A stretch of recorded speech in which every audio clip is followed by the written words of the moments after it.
Let's switch topics. Qantas was in the spotlight. What do you think of Qantas rewarding $10 million in bonus shares to outgoing CEO Alan Joyce for navigating the airline through the COVID pandemic?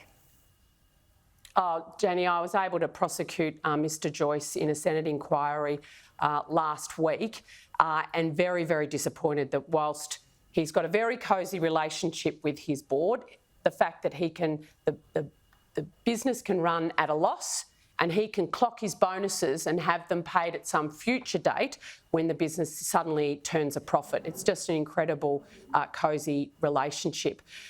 Also on flight credits, tens of thousands of Australians had COVID flight credits, their own money, sitting on the Qantas balance books with Qantas basically saying use it or lose it by the 31st of December, which was absolutely untenable. I called it out for what it was, and the Prime Minister had to be dragged kicking and screaming to simultaneously say, pay it back, Qantas, it's not your money.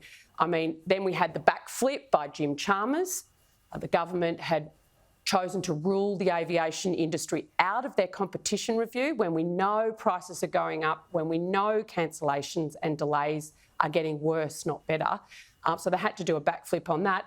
And then you've got the Qatar decision. I mean, it's just beggars belief. 7 different reasons we got last week on why the government chose to not increase competition into international flights, to put downward pressure on prices, but also to assist our exporters and our tourism industry. It just doesn't make sense. So very, very disappointed in the government and the way they have chosen to run a protection racket for Qantas.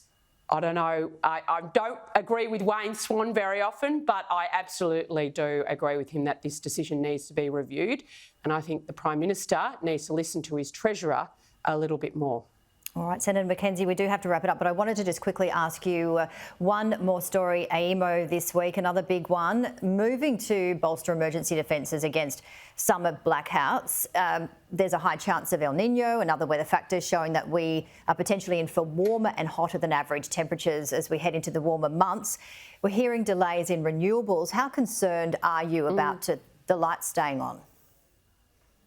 I'm incredibly concerned, but we've been talking about this for years.